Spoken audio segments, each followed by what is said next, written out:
Christophe sur France Maghreb 2.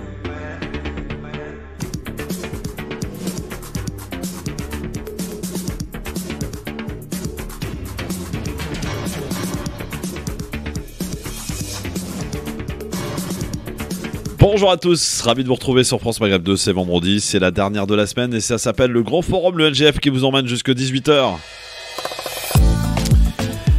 Au programme de cette émission, notre invité tout à l'heure, le professeur Mohamed Ghanam, professeur tunisien, cardiologue. On va parler de cardiologie interventionnelle. Qu'est-ce que c'est? C'est fait l'objet d'un livre, son dernier livre, avec la participation de plusieurs professeurs d'ailleurs à travers le monde. 700 pages autour d'un sujet, c'est une première d'ailleurs. On en parlera avec lui tout à l'heure, il sera notre invité dans une vingtaine de minutes, le docteur Mohamed Ghanam. Sur France Maghreb 2, troisième dose, ça y est, les rendez-vous peuvent être pris maintenant. Vous savez, Olivier Véran s'est exprimé hier et on peut se poser la question aujourd'hui, au vu de ce qui nous est proposé, peut-on parler de troisième dose politique ou sanitaire? On fera le point aussi sur l'islam de France et de toute cette tchouk-tchouka à laquelle on essaye de comprendre quelque chose, parfois on n'y comprend rien. Est-ce que selon vous, et selon nos débatteurs du jour, l'État français a trouvé son interlocuteur avec ces différentes putschs qui ont eu lieu? On fera un petit peu le résumé de tout cela pour tâcher d'y voir un peu plus clair. Et puis information qu'on vous révélait hier dans le LGF à propos de la fermeture des vols entre la France et le Maroc. Ça devait être ce soir, eh bien ça a été repoussé à dimanche soir, 23h59. Information importante. On pourra se demander d'ailleurs pourquoi le Maroc décide de fermer et de suspendre les vols entre la France et le Maroc. Et oui, entre la France et le Maroc. Question qu'on se posera évidemment. Et sachez que on a appris cet après-midi qu'on avait découvert en Belgique le fameux variant venu d'Afrique du Sud, je crois. C'est ça, c'est le nouveau variant qui a été détecté chez une jeune femme non vaccinée qui est revenue d'Égypte et qui a contracté donc ce variant. Voilà. Pour ce programme qui vous emmène tranquillement jusque 18h sur France Maghreb 2 avec Farid Temsamani, avec Tarek Mami. Ils sont avec nous, voilà, on les attend, ils sont en retard comme chaque vendredi, hein, c'est comme ça. Notre ami Farid Temsamani qui va pas tarder de nous rejoindre et Tarek Mami qui sera là évidemment comme chaque jour pour nous appeler en direct à l'antenne sur France Maghreb 2. Soyez les bienvenus encore une fois, on se fait une petite pause et on est de retour très vite. France Maghreb 2 sur 94 FM à Clermont-Ferrand et toute sa région. 94 FM.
Forum, merci d'être avec nous en direct, ravi de vous retrouver encore une fois, soyez les bienvenus avec tout à l'heure aussi un grand zapping, parce qu'hier on n'a pas eu le temps de faire le zapping, un grand zapping qui vous sera proposé tout à l'heure dans le LGF et sans oublier évidemment les 5 dernières minutes consacrées à Libertad, là vous nous appelez et vous pourrez le faire d'ailleurs comme dans toute l'émission d'ailleurs, en nous appelant en toute liberté, on ne sait pas qui vous êtes ni ce que vous allez nous dire, vous allez pouvoir le faire en toute liberté tout à l'heure aux alentours de 17h55. Farid Temsamani est avec nous, comment ça va mon Farid?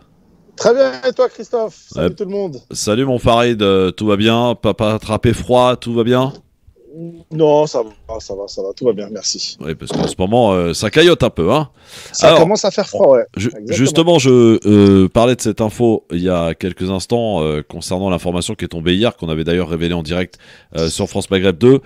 C'est cette surprise de la fermeture des vols entre le Maroc et la France, qui devait initialement débuter ce soir et qui a été finalement repoussé à dimanche soir 23h59 pour une durée indéterminée, hein, c'est précisé dans le communiqué. Pourquoi selon toi Farid, le Maroc décide de suspendre les vols avec la France? Pas que, avec la Belgique je crois, l'Espagne et l'Italie aussi. Ouais, je crois qu'il y a certains pays que c'est déjà le cas. C'est déjà le cas, il me semble. Mais pour moi, il y a deux raisons essentielles. Il y a, premièrement, je pense qu'ils ont des données sur ce qui se passe en France et ce qui va se passer en France dans les prochaines semaines d'un point de vue de la pandémie. Et la deuxième chose, c'est que je pense qu'ils ont tout simplement vu les réservations pour les fêtes de fin d'année. Je rappelle que les fêtes de fin d'année, c'est notamment la haute saison touristique dans certaines villes du Maroc, notamment Marrakech, et que en fait ils ont pris peur dans le sens ils se sont dit on va nous importer encore une fois beaucoup de cas positifs et que clairement le Maroc, malgré une bonne gestion sanitaire jusqu'à présent, n'a pas les moyens sanitaires de gérer l'afflux de malades comme la France ou comme d'autres pays, tout simplement. Pour essayer de sauver ces fêtes de fin d'année, peut-être qu'ils ont anticipé. Ouais, alors là, il met une croix sur ces fêtes de fin d'année, hein, clairement. C'est-à-dire que le nombre de touristes qui devaient venir passer les fêtes en fin décembre, là, ça sera pas le cas. Donc c'est assez courageux. C'est-à-dire qu'ils font pas un calcul économique, mais ils font un calcul sanitaire qui reste économique malgré tout. Voilà, je pense que c'est courageux, mais ça veut dire également que ce qui nous attend ici en France est important et à mon avis, il faut bien l'anticiper parce que c'est dans la même lignée à mon avis. Oui, et la France d'ailleurs qui décide aussi de suspendre ses vols avec quelques pays d'Afrique centrale. Voilà, ça c'est voilà, effectivement. Merci de m'avoir précisé. Donc il y a 5 ou 6 pays, dont l'Afrique du Sud, je crois, le Botswana. Il y a quoi j'en ai vu 5-6. Voilà. Alors, c'est surtout l'Afrique du Sud en vol direct depuis la France. En fait, ce qui se passe, si j'ai bien compris, mais encore une fois, j'ai peut-être pas tous les éléments, c'est que il me semble qu'en fait, il y a la découverte d'un nouveau variant. Oui, en Afrique du Sud. Oui. Et donc, du coup, pour l'instant, ça fait flipper un peu tout le monde parce que clairement, un nouveau variant, ça veut dire qu'on ne sait pas. Il a d'ailleurs été détecté cet après-midi, ce nouveau variant, en Belgique, chez une jeune femme non vaccinée qui revenait d'Égypte. Ça va très très vite, hein, ça va très très vite. Moi je pense qu'il ne faut pas paniquer pour l'instant. Je ne sais pas si tu te souviens, Christophe, le variant brésilien. Tu sais, on nous avait annoncé plein de catastrophes sur le variant brésilien. Finalement, il a eu très peu d'impact en France. Et en fait, ce qu'il faut rappeler aux auditeurs, sans jouer les médecins de pacotille, mais qu'aujourd'hui, l'immense majorité des les cas positifs en France, il s'agit toujours du variant Delta. Donc voilà, il y a plein de variants qui sont apparus. Ils n'ont pas tous un impact négatif, c'est ça que je veux dire. Enfin, pas un impact en tout cas aussi puissant que d'autres, quoi. Oui, effectivement.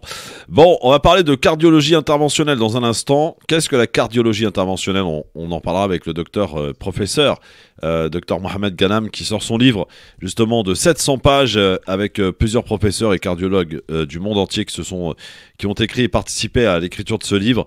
On y reviendra avec lui dans quelques instants. Et justement, on parlera de cette 3e dose avec les annonces du gouvernement qui ont été faites hier par Olivier Véran, le ministre de la Santé. Et la question que je me pose, que l'on se pose, que l'on vous pose aujourd'hui, à savoir est-ce que cette 3e dose elle est plus politique ou sanitaire ? Et puis on fera et on tentera de comprendre un peu ce qui se passe dans cette tchouk-tchouka, on peut pas l'appeler autrement, Farid, de l'Islam de France, les brouilles entre la mosquée de Paris, CFCM. Et dans tout cela, est-ce que l'État a choisi son interlocuteur selon vous ? A priori oui, et c'est plus d'ailleurs du côté du CFCM que ça se passe. Voilà, et pourtant il y a eu des tentatives avec la mosquée de Paris, avec les ex-OIF, aujourd'hui musulmans de France. On tâche d'y voir un petit peu plus clair, mais c'est vrai que c'est un peu compliqué parfois. 16h10, écoute, tu vas faire ton petit quiz, hein, mon Farid. Tarek Pamine. Ah oui. Alors j'ai des petites questions quand même, j'ai pas préparé ça pour rien. Tarek Pamine n'étant pas là pour l'instant. Eh ben, je suis sûr de gagner en fait. T'es sûr de... Ah oui, t'es sûr de gagner, c'est ça. Ouais, c'est incroyable. Hein. Première question, mon Farid. Inauguration en 1977 du premier tronçon du métro de quelle ville de France ? 77 ouais. Lyon, Marseille. Marseille ? Ouais, c'est ça. T'en bouge pas, il y a un auditeur qui veut jouer avec toi, alors c'est très bien.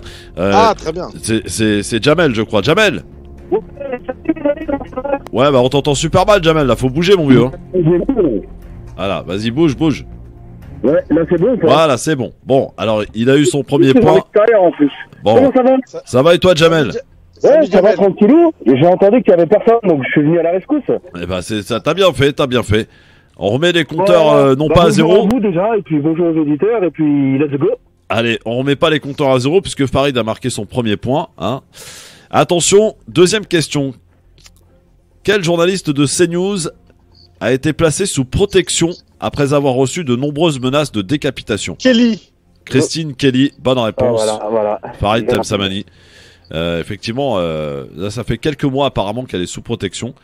Ça fait 5 mois exactement qu'elle est sous protection, Christine Kelly, après avoir été reçue des menaces et dernièrement des menaces de décapitation. Je cherche à présent un homme politique, mais aussi avocat tunisien. Il est né en 1964. Et il a été, 64. il a été assassiné le 6 février 2013. Un indice peut-être? Ah, c'est le syndicaliste, non? L'ancien Oui. syndicaliste tunisien. Non, pas Belaïdi. Oui, c'est ça. Chokri Ah, c'est Belaïdi. ça. Chokri Ah, c'est Belaïdi. ça. Chokri Belaïdi. Eh oui. Personnable, Belaïdi, pas personnable. Belaïdi. Bonne réponse, mon Farid. Bien. Quatrième question. C'est quand tu veux, tu te réveilles, mon Jamel. Hein Ouais, y a pas de souci. Je dois être malade, il est trop fort pour moi. ouais. Combien de députés de la République En Marche ont reçu des menaces de mort à l'Assemblée nationale, menaces même de décapitation? Aucune idée. Des noms de députés. Non, je cherche le nombre de députés qui ont reçu, pas plus tard que mercredi, des menaces de décapitation. On va dire Bon, bah, 10. Ouais, vas-y, Jamel. 10. Il a dit 10, tu dis combien, Farid? Bah, s'il a dit 10, je vais jouer stratégique, je vais dire 50. Le Jamel est plus près de la bonne réponse, c'était 20. 20 députés En Marche ont reçu des menaces de mort mercredi à l'Assemblée nationale de décapitation. C'est un truc de fou en ce moment, hein. C'est très tendu quand même dans ce pays. Oui. Je cherche à présent une comédienne, mais aussi chanteuse française. Elle est née en 1996. Indice, la famille Bélier. Louane. Louane, bonne réponse. Louane, qui d'ailleurs était enceinte et qui a fait l'objet de pas mal de commentaires assez, comment dirais-je, dégueulasses justement sur son corps, qui évidemment quand on est enceinte, j'apprends rien à personne, on grossit un peu. Bon, Louane, en tout cas, bon anniversaire à elle. L'émission au tableau, vous vous en souvenez? C'était cette émission dans laquelle des enfants interpellaient ou interrogeaient plutôt des personnalités et c'était diffusé sur C8. Cette émission va revenir, mais sur quelle chaîne?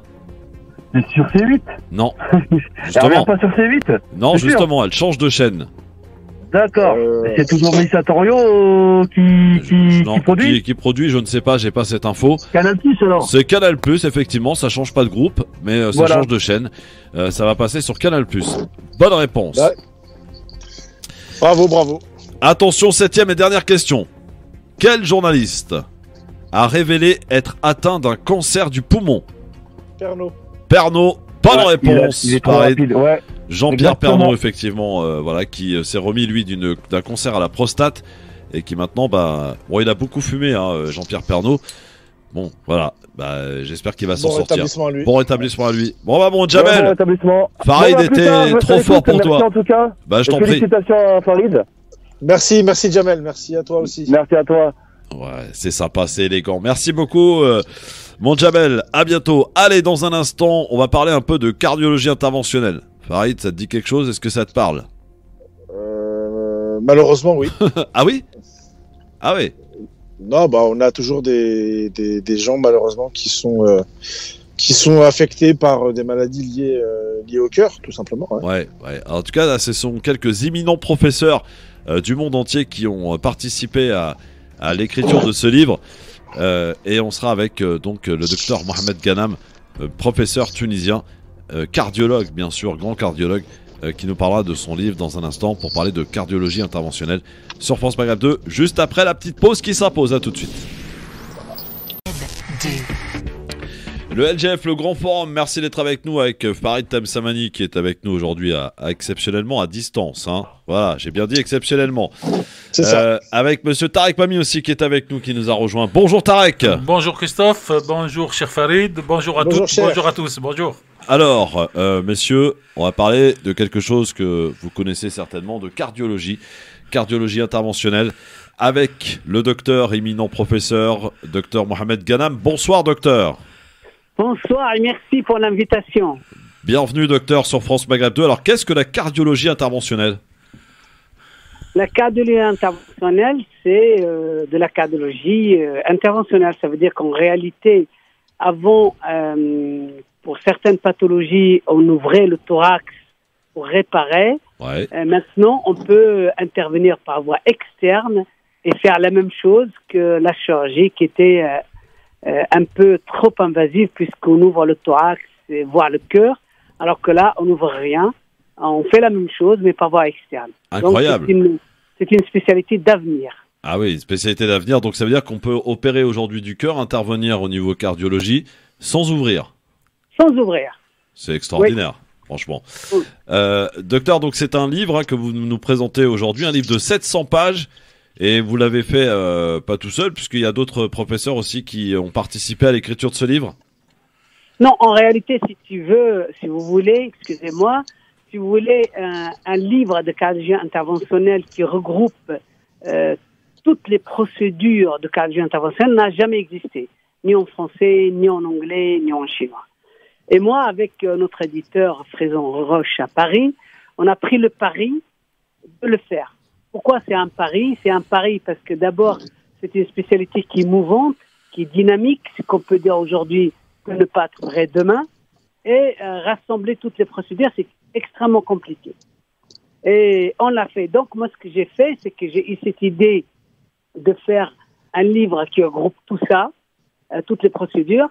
Et j'ai fait appel à 80 auteurs du monde francophone, du Canada, du Luxembourg, de la Belgique, la Suisse, Monaco et l'Afrique. Donc, à chacun, j'ai donné, bien entendu, moi, j'ai pris la moitié du sujet, mais l'autre moitié, je l'ai confié à mes collègues qui sont très spécialistes dans leur domaine. Et j'ai fait de tout ça un livre qui est le premier. Le premier, il est en langue française, mais je pense qu'il va être traduit dans d'autres langues puisqu'il n'existe pas. Qu'est-ce qu'on y apprend dans ce livre, docteur Ghanam, pour le grand public en tout cas? Pour le grand public, rien. D'accord. Au moins, c'est clair. Oui. C'est clair parce qu'en fait, c'est hyper spécialisé. C'est hyper spécialisé. Donc, c'est un livre qui s'adresse aux professionnels. Oui, seuls ceux qui font de la cardiologie interventionnelle peuvent s'en servir. D'accord. Que ce soit un cardiologue confirmé interventionnel, il peut toujours trouver des astuces, il peut trouver des réponses à ces questions.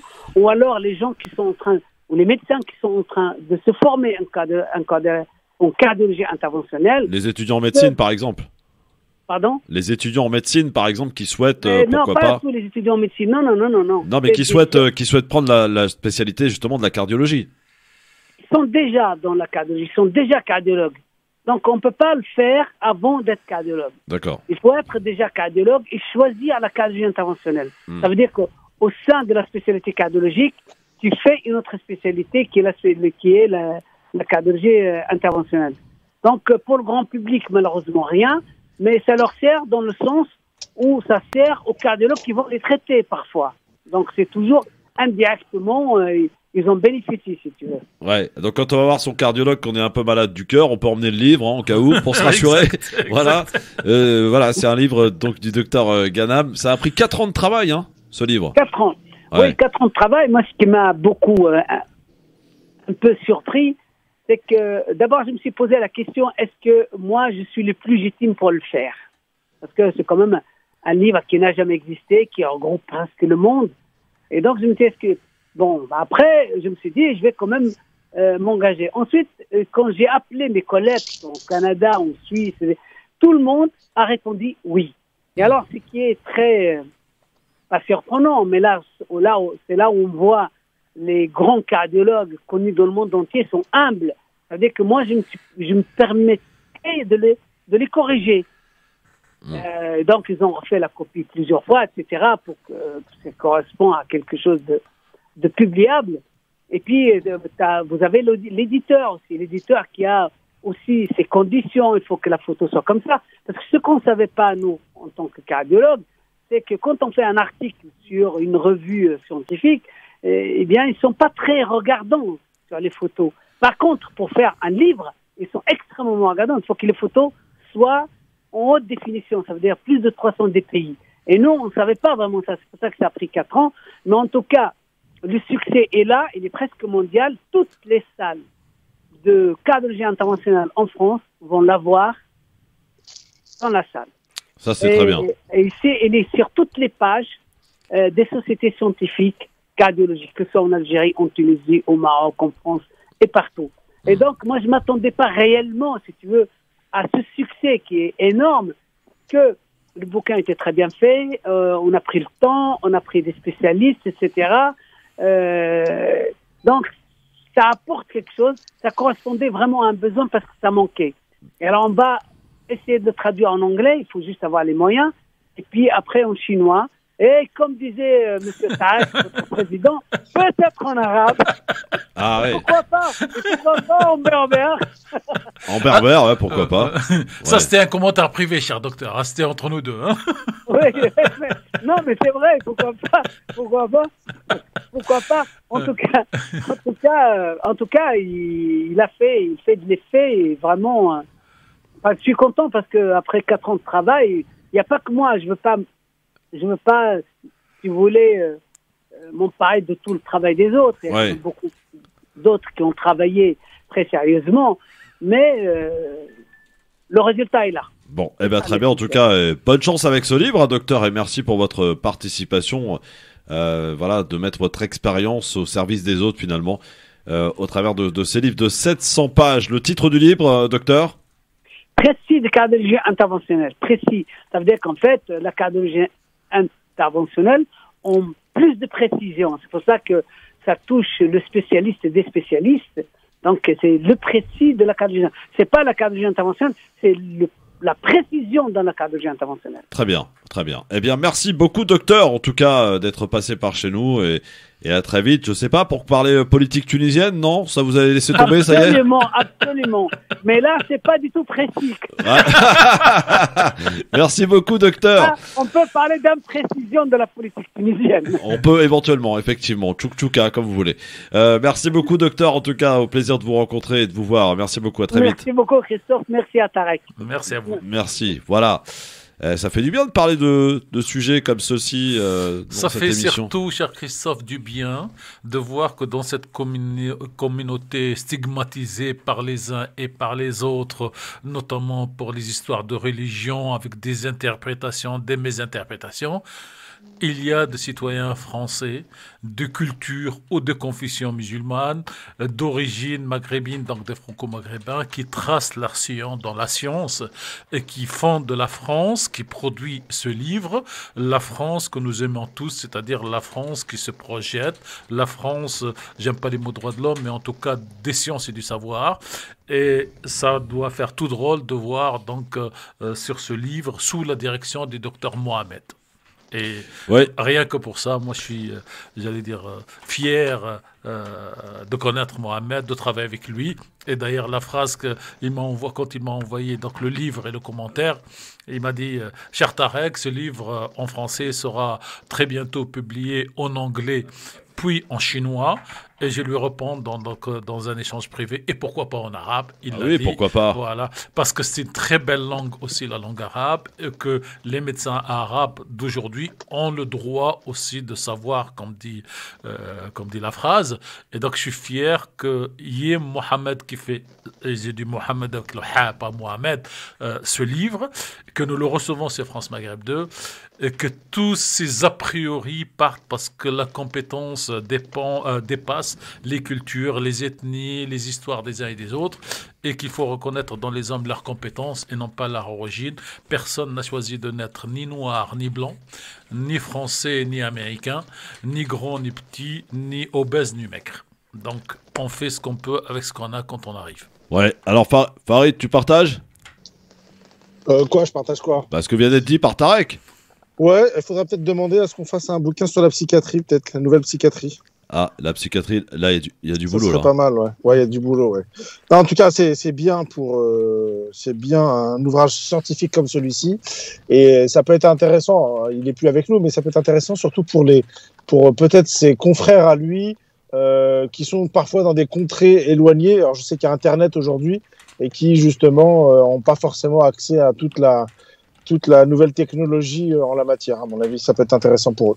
Ils sont 80 à avoir participé à ce livre, et ce livre va voyager d'abord dans la francophonie, et après il va passer aux autres langues, donc je pense qu'il va circuler comme il faut partout dans le monde. Alors, on va prendre la direction du standard avant qu'on rappelle cette information importante pour tous ceux qui souhaitaient, pourquoi pas, partir au Maroc. C'est la suspension des vols qui devait initialement démarrer ce soir et qui a finalement été repoussé à dimanche soir, 23h59. C'est surtout pour permettre à beaucoup de personnes oui, bien sûr. Qui sont actuellement au Maroc de rentrer en France. Oui, il y a des Marocains aussi qui sont en France en ce moment. Ouais. Voilà, les deux en fait. Ouais. Et je posais la question avec Farid à savoir pourquoi, d'après vous, le Maroc a décidé de faire cela. Bon, Farid s'en expliqué tout à l'heure. Il sait désormais que les fêtes de fin d'année, qui sont quand même une période importante pour le Maroc où il y a beaucoup de touristes, ils ont préféré s'en passer peut-être pour protéger sa population d'un point de vue sanitaire. C'est le pari que prend le Maroc. Peut-être qu'il a des informations qu'on n'a pas non plus. Hein. Oui, certainement. Et en plus, la France donc, va fermer ses frontières à une partie de l'Afrique, à partir de ce soir aussi.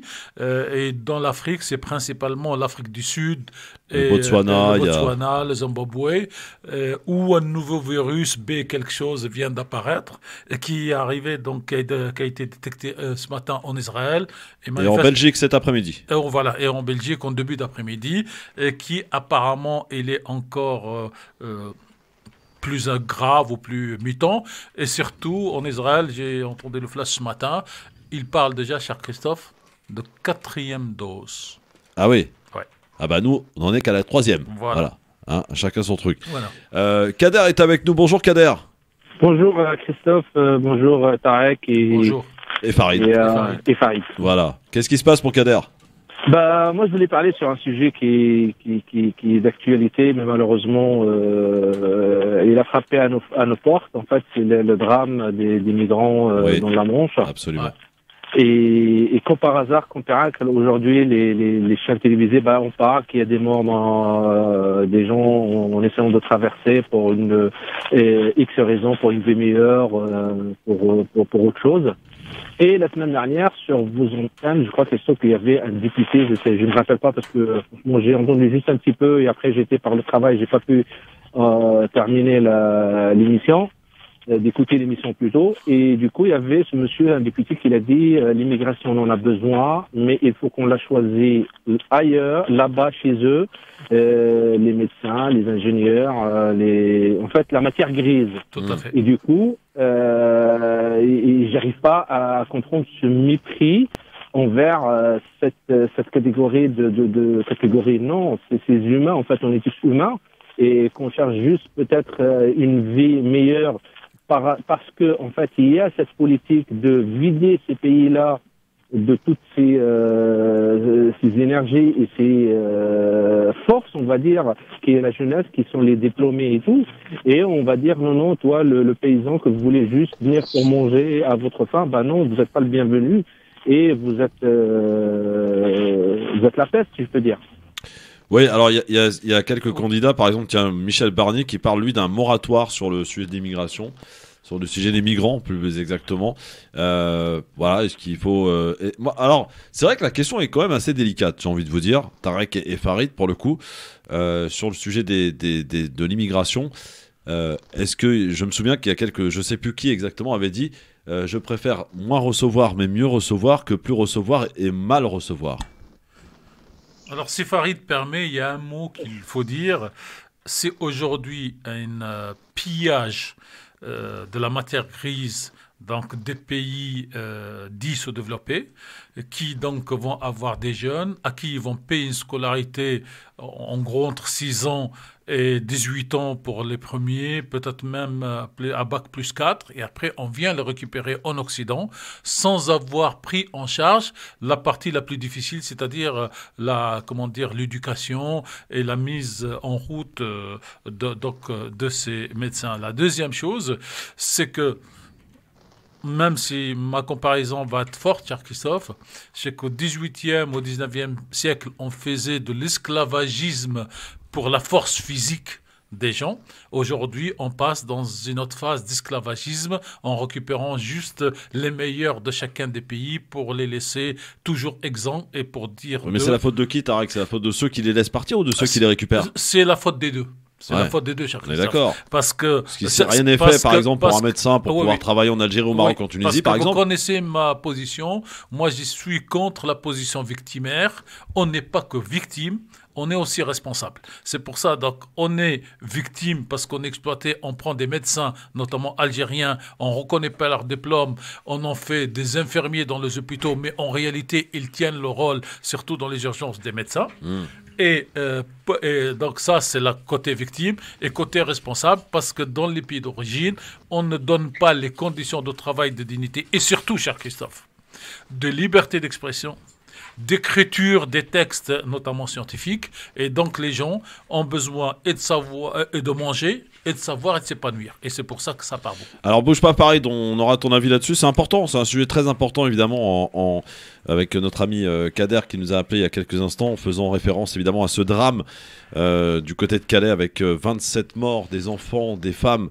Et aujourd'hui d'ailleurs, vous savez que la brouille entre l'Angleterre et la France à ce sujet, il y a le tunnel sous la Manche qui est bloqué là en ce moment par les pêcheurs français, et aussi le port de Calais et aussi le port d'une autre ville. Je vous redonne ça dans un instant, ne bougez pas.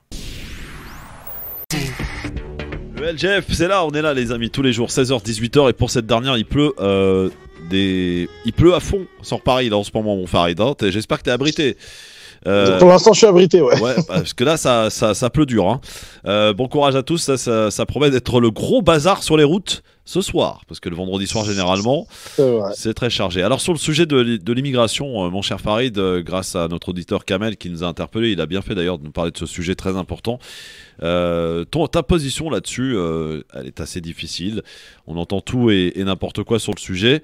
Des vraies propositions, c'est vrai. Tarek Mami a donné la sienne il y a quelques instants.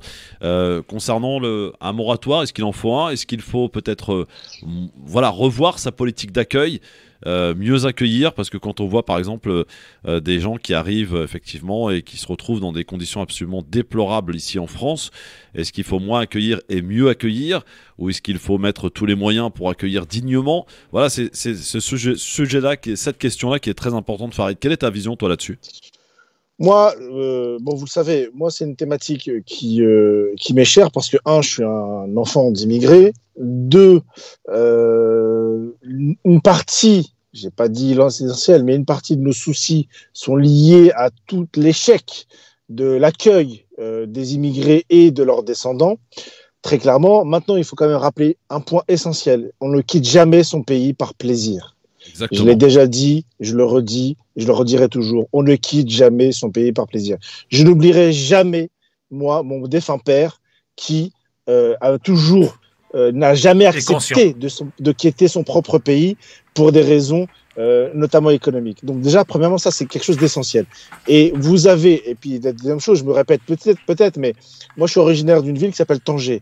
J'ai trop vu les gens traverser le détroit et parfois repêcher des corps, parce que quand on est à la plage l'été, vous avez parfois des corps qui ressurgissent. Ce sont des gens qui essayent de traverser, et c'est jamais par plaisir. Maintenant, la France est un pays, si on parle de la France, est un pays qui accueille beaucoup d'étrangers, énormément, pour différentes raisons. Il y a des accords avec certains pays, il y a un besoin de main-d'œuvre, très clairement. On aura toujours besoin de main-d'œuvre pour une raison tout simplement de natalité. C'est-à-dire que même si la France est globalement équilibrée, elle sera petit à petit vieillissante. Et donc, du coup, on aura toujours un besoin. La difficulté, c'est que dans ce pays-là, lorsque vous parlez d'immigration, c'est un tabou. C'est-à-dire que très vite, en fait, vous avez une partie de l'échiquier, notamment politique et idéologique, qui vous taxe de gens qui voilà, vous êtes inhumain ou quoi que ce soit. Moi, je trouve que c'est inhumain d'accueillir des gens dans de mauvaises conditions. C'est vrai. Je trouve que c'est inhumain de laisser des gens dormir dans la rue. Il n'y a pas que des immigrés qui dorment dans la rue, mais moi je suis parisien, je peux vous dire une chose. Il y a de plus en plus de gens qui ont quitté leur pays, notamment le Maghreb, pour pas les citer, et qui se retrouvent dans des conditions catastrophiques. Et moi je les ai vus notamment pendant toutes ces périodes de confinement. Maintenant, pour revenir à ta question, Christophe, notamment, tu as fait référence à, je ne sais pas si c'est toi ou c'est cher Tariq Mami, qui a fait référence notamment on va dire, aux médecins, à toute cette immigration, on va dire, et j'allais dire pas éduquée, mais qui a d'étudiants ou de gens très diplômés. La réalité, c'est quoi? C'est que, comme en géopolitique, les pays n'ont que des intérêts. Et effectivement, je rejoins complètement cher Tariq Mami, c'est triste de voir des pays qui ont investi le peu d'investissements qu'ils ont fait, notamment dans l'éducation, dans notamment l'enseignement supérieur, que ce soit au Maroc, en Algérie, en Tunisie, en Égypte, au Liban, dans tous ces pays-là, et voir leur matière grise partir. Les pays comme la France, on parle de la France, mais en vérité, il y a des pays qui pillent beaucoup plus que la France. Je pense notamment au Canada, par exemple. Le Canada, les États-Unis sont des pays qui pillent ces pays-là, justement, de cette matière grise. Mais la réalité, c'est quoi? C'est que pourquoi les gens ne restent pas dans leur pays? Pourquoi, lorsqu'on a parlé tout à l'heure de cardiologie, vous avez d'éminents cardiologues tunisiens, algériens, marocains, pourquoi ils ne restent pas dans leur pays? Parce que tout simplement, les conditions matérielles qu'on leur propose ailleurs sont extraordinaires, tout simplement. Et ça, c'est pour ça que je parle d'intérêt. Les pays n'ont que des intérêts. Et moi, je trouve ça malheureux, parce que ça veut dire qu'on les pille, ça veut dire qu'en fait, ils n'ont pas ces compétences-là, et vous le savez pertinemment, et en tout cas, ceux qui vont régulièrement dans ces pays-là, savent pertinemment que les besoins sont immenses. Maintenant, je vais prendre une autre casquette. En tant qu'enfant d'immigrés en France, moi, je suis favorable à la fin d'une immigration massive. Pourquoi? Parce que tant qu'on n'aura pas fermé les frontières, ou en tout cas, tant qu'on ne les aura pas régulées de manière logique, nous, enfants d'immigrés, on sera sans cesse renvoyés à ces origines-là. Pourquoi? Parce que le reste de la population ne verra en nous que des immigrés. Et donc ça, c'est un véritable débat il faut pas avoir peur, parce qu'il y a beaucoup de tabous dans ces questions-là. Il faut pas avoir peur de les poser. Et moi, je dis pas que c'est la solution miracle, mais je pense qu'il faut les poser. Et il n'y a pas mieux pour les poser que nous, enfants d'immigrés. C'est vrai, c'est un sujet qu'on devrait s'approprier, bien sûr. Bien sûr. Mais oui, il faut pas laisser, que ce soit l'extrême droite ou l'extrême gauche, parler de ces sujets-là ou des gens qui ne sont pas du tout concernés. Je pense qu'on a un problème en France. On a inventé un phénomène qui s'appelle, pour moi, qui est raciste, qui s'appelle l'intégration. C'est les années 80 avec Mitterrand. Ça a été un échec. On le voit aujourd'hui, encore aujourd'hui, en 2021, se prendre en pleine figure des sujets, des polémiques qui n'auraient plus lieu d'être aujourd'hui. Eh ben moi, je pense qu'il faut s'emparer du sujet. Il n'y a pas de tabou à avoir. Ça ne veut pas dire qu'on va être d'accord, mais je pense que c'est essentiel. Et n'oublions pas, aujourd'hui, on est à la 3e, à la 4e, parfois la 5e génération. Et on est toujours taxé d'enfants d'immigrés. Et ça, c'est un véritable sujet. Et moi, je pense qu'il faut vraiment s'investir là-dedans. Oui. Tarek, partagez ce qui a été dit par Farid Tamsamani. Rien à rajouter. Ah, bah c'est parfait, dis donc. Pour une fois, vous êtes d'accord, les gars. Hein? Non, mais parce que ça dépasse les polémiques, ça dépasse le point de vue, j'allais dire, particulier. Peut-être que je préciserai que peut-être qu'il faut passer à une immigration saisonnière, à une immigration de besoins mutuels. À une immigration choisie? Non, jamais. Non, à une immigration en fonction des besoins des uns et des autres. On a parlé longtemps. Bah oui, donc c'est une immigration choisie alors. Non, elle n'est pas choisie parce qu'elle est ponctuelle. On a parlé pendant un moment des plombiers polonais. On parle, et souvent, et ça se sait pas, et personne ne veut en parler, des ouvriers marocains viennent souvent pour j'allais dire pour l'agriculture, notamment en Corse, pendant 3 mois. Ils sont payés au SMIC français, ils repartent. Donc c'est pas de l'immigration, c'est comme j'allais dire, vous envoyez des architectes à l'étranger ou de chefs chantier. Ouais. Ils gagnent et ils gardent leur dignité, ils gardent leur honneur. On les voit pas sur le chantier comme des immigrés ou comme des gens clandestins, et ils partent avec le fruit de leur salaire normal en France, qui leur permet de bien vivre chez eux. Et si on arrivait à ce genre de choses, on parlerait peut-être moins d'immigration, parce qu'on voit dans l'immigré, comme dirait l'autre qui est toujours devant le tribunal, de violeurs, voleurs et assassins. Et tant qu'on Vous parlez de celui qui dégringole dans les sondages je et parle qui tente de faire interdire une publication de Closer. Je parle de celui qui aurait dû rester dans son couloir de polémiste, de journaliste, parce que ce n'est pas parce qu'on a 3000 personnes qui vous lisent ou que vous êtes voir 50 000 que vous pouvez avoir j'allais dire 30 millions d'électeurs en votre faveur. Bon, dans un instant, on va parler de cette troisième dose et de tout ce qui a été annoncé hier. Et cette question que je vous pose à tous, vous aussi auditrices, auditeurs, au 01 40 33 9000, la troisième dose là, est-ce qu'elle est politique ou est-ce qu'elle est sanitaire? Est-ce que nous sommes en train de basculer d'un pass sanitaire à un pass vaccinal sans passer devant le Parlement? On peut se poser ces questions, on y répond dans un instant, ne bougez pas.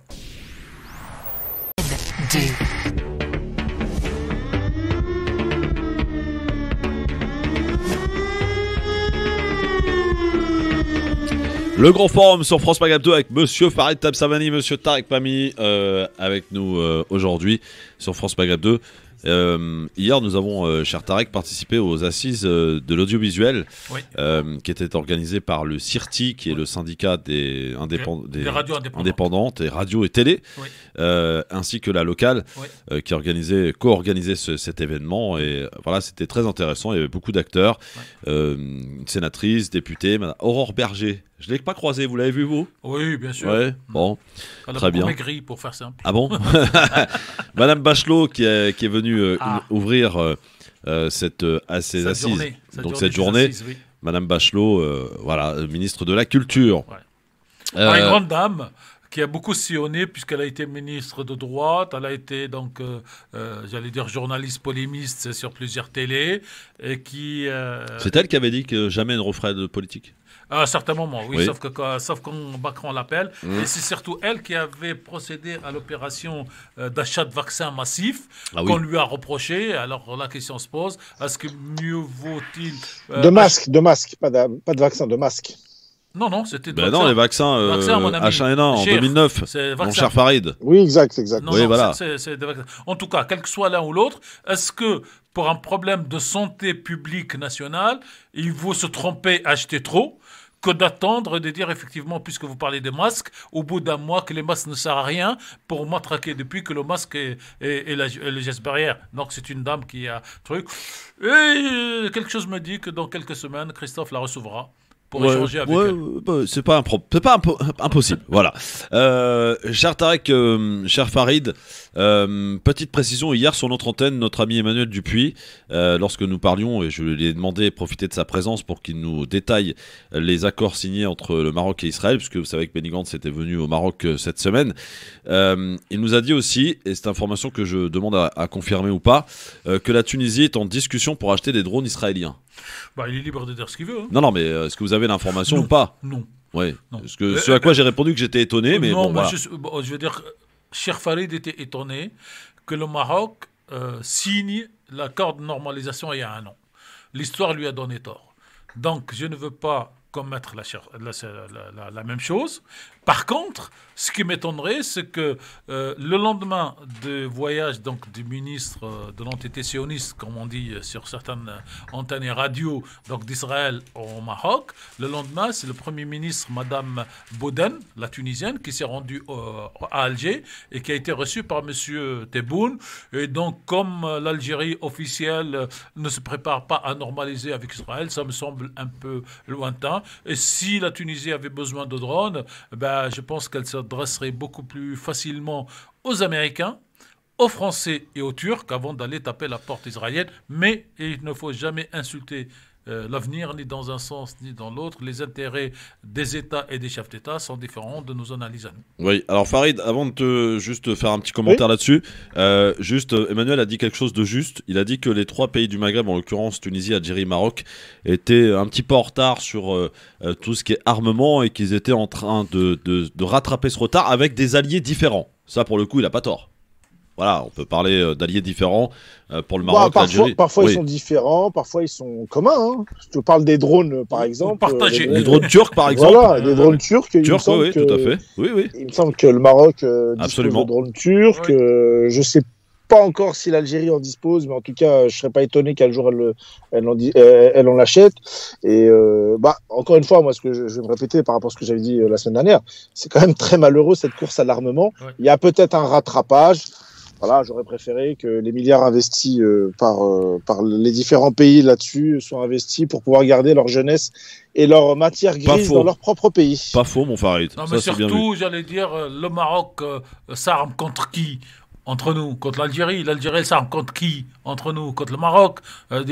C'est peut-être pas la meilleure façon d'aider au développement des deux pays et de renforcer les deux peuples. Et je dis toujours, j'allais dire, entre le Maroc et l'Algérie, il n'y a quand même pas eu 3 guerres en moins d'un siècle, dans 2 guerres mondiales, pour qu'on se retrouve bloqué dans cette situation. Et c'est dommage pour eux, c'est dommage pour nous, et c'est dommage pour la France. Oui, c'est dommage pour tout le monde, quoi. Ouais.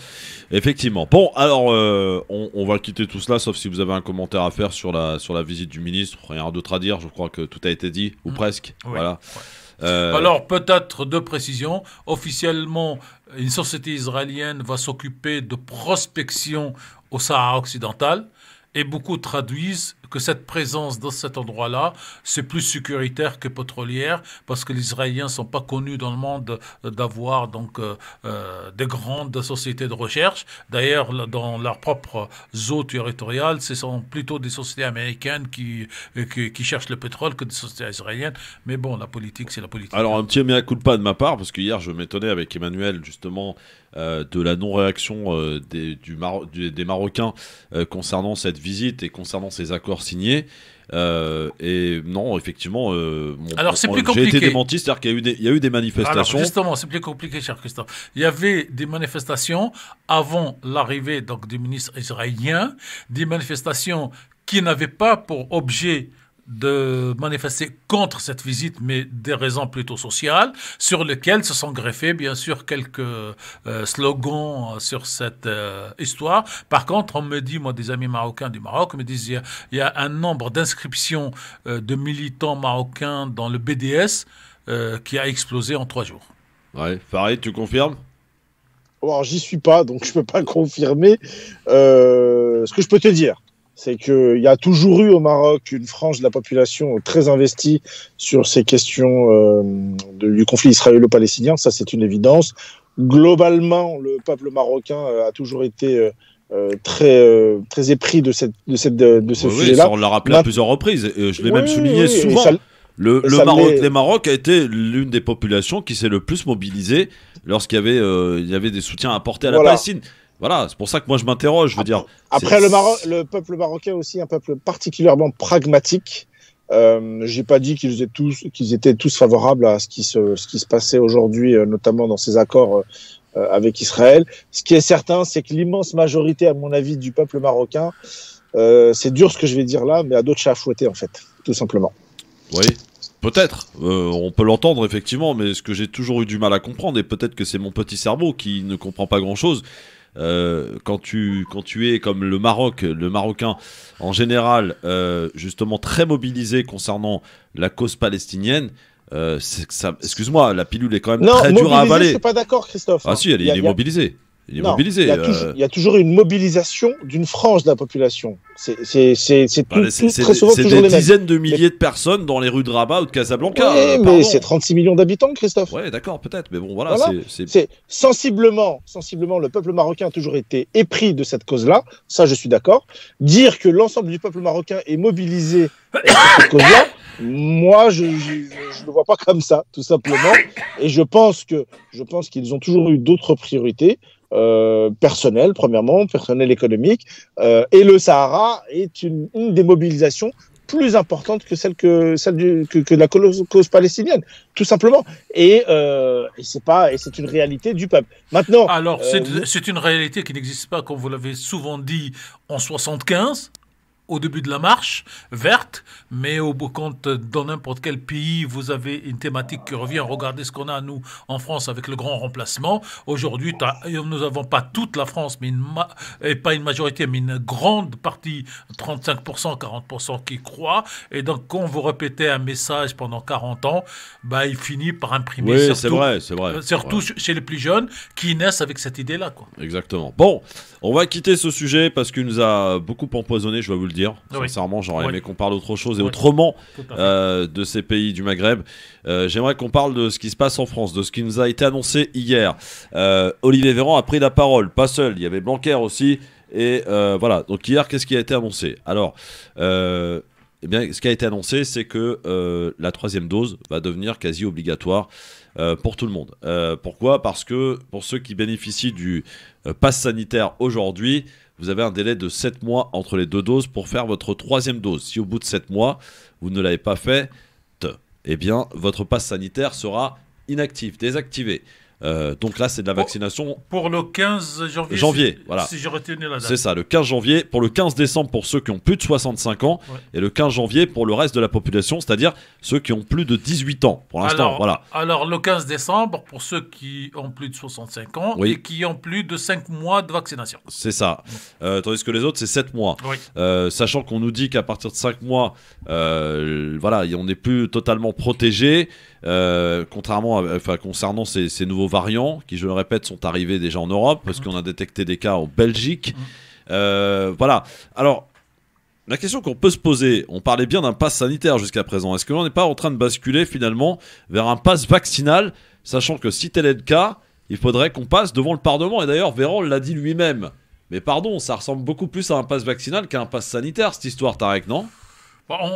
Sincèrement, pour faire sérieux, moi-même, je comprends plus rien entre la différence entre le pass sanitaire et le pass vaccinal, le pass je sais pas quoi. Ce que j'ai compris, c'est 2 choses. Un, c'est qu'on a intérêt à se vacciner pour baisser donc la gravité d'une nouvelle contamination. Ça, Oui. je l'ai compris, je l'ai admis. Le deuxième, c'est qu'on n'ose pas, dans notre pays comme dans d'autres, de dire clairement, j'allais dire, celui qui n'est pas vacciné n'a pas le droit de sortir dans la rue, pour faire simple, et donc de passer à une espèce d'obligation de vaccination avec coercition. Et donc, c'est entre les deux que ça se promène. Donc, vacciner, oui. J'allais dire, j'ai vu hier l'émission de Monsieur Mélenchon. Ah oui. Lui-même, il dit oui, 3e dose, je vais la faire. Bon, en quelque sorte, il n'y a pas le choix. Ce qui est gênant en France et dans d'autres pays, c'est qu'on ne va pas jusqu'au bout du système pour dire obligatoire.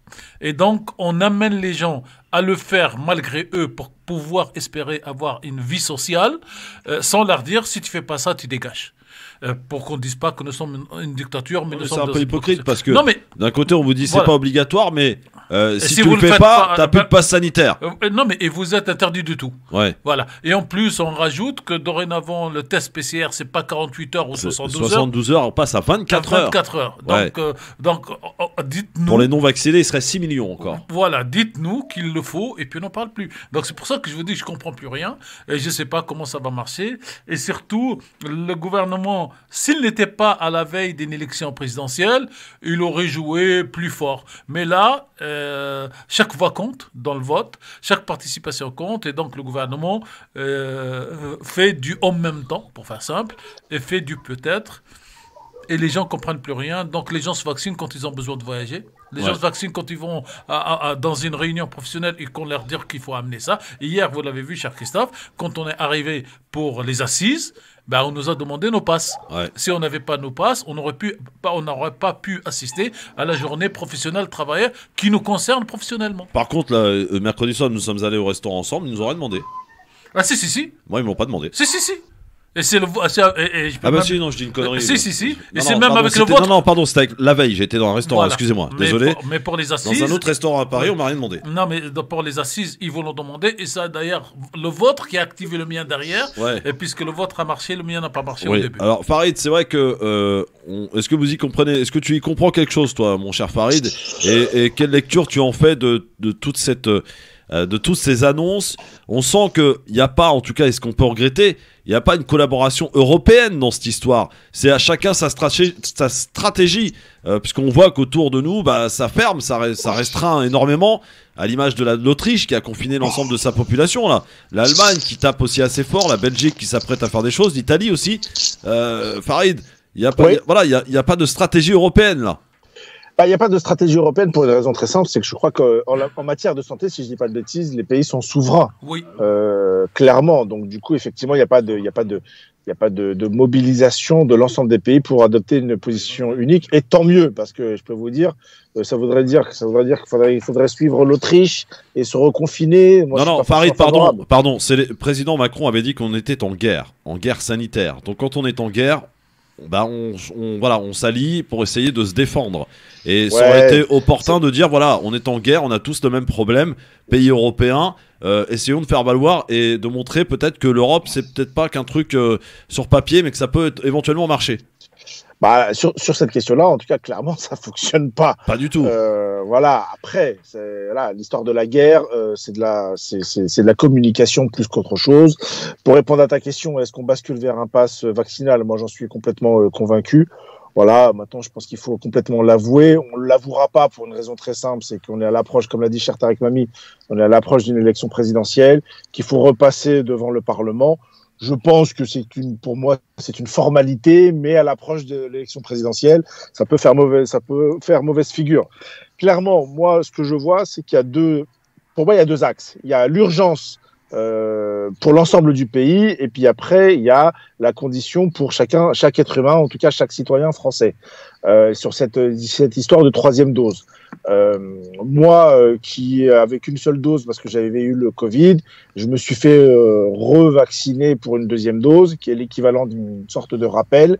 Et il faut bien faire expliquer à nos auditeurs que le Covid, en fait, c'est l'équivalent, entre guillemets, d'une sorte de grippe, et que ça va venir régulièrement tant que la maladie ne se sera pas éteinte d'un point de vue naturel. C'est bien ça qu'il faut comprendre. Maintenant, lui, le gouvernement, ou en tout cas l'État dans son ensemble, il a une stratégie pour l'ensemble de la population, et là, il essaie d'appliquer des solutions qui plaisent ou qui ne plaisent pas pour essayer de garantir une vie en société. Voilà, ça ne plaît pas forcément. Il parle de 3e dose. Tout à l'heure, quelqu'un a parlé de potentiel une 4e dose dans d'autres pays. Voilà, on va y arriver régulièrement tous les ans. C'est pas parce qu'ils se sont incompétents, c'est juste que parce que tant qu'il y a des variants, tant que le virus circule, il faut bien y remédier, trouver des solutions. Voilà, c'est malheureux, c'est injuste parfois, mais c'est comme ça. Moi, je voulais juste dire quelque chose. Cette histoire de vaccination, elle a démontré notamment pas mal de failles. On parle très peu notamment de ce qui se passe aujourd'hui en Outre-mer, et notamment des failles idéologiques.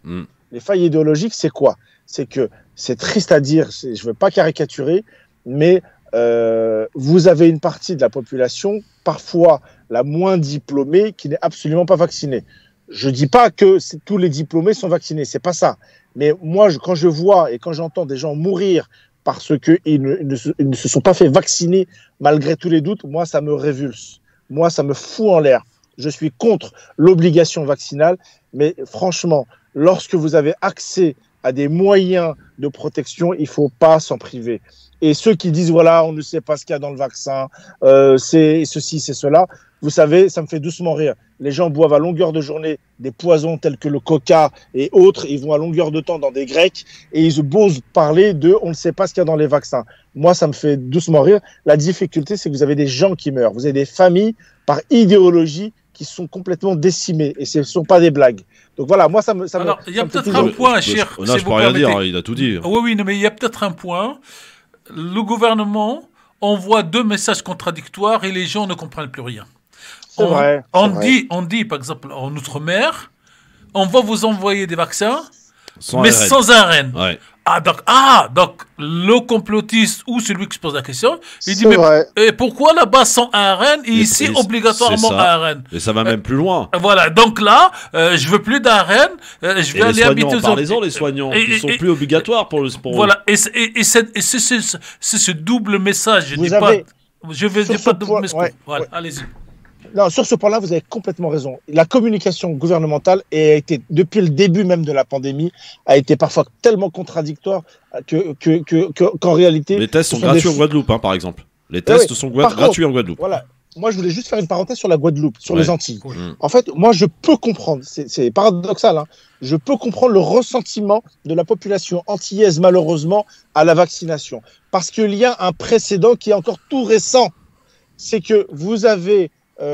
pas un vaccin, mais un médicament qui a été l'utilisation d'une souche, notamment dans les plantations, dans les bananes, de bananes, qui font qu'en fait des centaines, pour pas dire des milliers d'Antillais en sont tombés malades. Ouais. Donc, eux, malheureusement, je peux comprendre la réticence. Mais la réalité, c'est quoi? C'est que aujourd'hui, vous avez une population qui est à peine vaccinée de 30% aux Antilles, avec un taux d'occupation des hôpitaux qui a complètement explosé avec des morts derrière. Alors, du coup, moi, ça fait vraiment mal. Ça fait vraiment mal au cœur quand vous connaissez des gens qui sont touchés par ça et qui ne peuvent plus s'en sortir parce que derrière, ce sont des conditions sanitaires qui sont catastrophiques. Mais vous avez complètement raison. Le gouvernement, parfois fait n'importe quoi. Dire à cette population, même s'ils sont corrigés, même si derrière c'est corrigé, finalement, effectivement, on s'est trompé, quoi que ce soit, mais dire qu'on va pas vous envoyer les mêmes vaccins qu'en métropole, je trouve ça catastrophique. Oui, et surtout que les tests sont gratuits. Pour les Guadeloupéens, par exemple, c'est ce qu'ils ont obtenu. Il n'y a plus d'obligation vaccinale pour les pompiers en Guadeloupe. L'obligation vaccinale, enfin, vous savez qu'ici en France, quand on travaille dans le domaine de la santé et que vous avez refusé de vous faire vacciner, vous aviez jusqu'au 15 octobre. Bah après, vous êtes pas licencié, mais vous êtes écarté, quoi. Si, on met fin à votre contrat. Et là-bas, on vous recase. Si vous voulez pas vous faire vacciner, on vous met dans un service où vous n'êtes plus en contact avec le public. Donc voilà, on a trouvé des solutions comme quoi on peut, mais sauf que ça devient, si vous voulez, un problème. Parce que régler un problème d'un côté, c'est en créer un autre derrière. Oui. Et aujourd'hui, les soignants ici en France, que l'on a menacés, on les a menacés aujourd'hui, vont se dire mais pourquoi ils ont obtenu alors que nous, maintenant, on nous a dégagés et qu'il y a plein de gens aujourd'hui qui se retrouvent au chômage parce qu'ils ont refusé de se faire vacciner. Encore une fois, il ne s'agit pas de dire qu'on a tort ou on a raison, mais je pense que Farid a tout dit tout à l'heure. C'est vrai qu'on peut que regretter. Effectivement, et on en connaît tous autour de nous des gens qui sont partis et qui n'étaient pas vaccinés. On aurait peut-être, je sais pas, on est vendredi, peut-être évité si on avait fait ce fichu vaccin. Croyez-moi, personnellement, à titre personnel, je le dis, c'est pas avec gaieté de cœur que je vais faire ma 3e dose. Mais je vais le faire. Non, voilà. Si on avait dit en France métropolitaine, quand tous les vaccins sont venus, vous pouvez vous faire vacciner, mais qu'on insiste sans ARN, le message envoyé en Guadeloupe aurait été cohérent.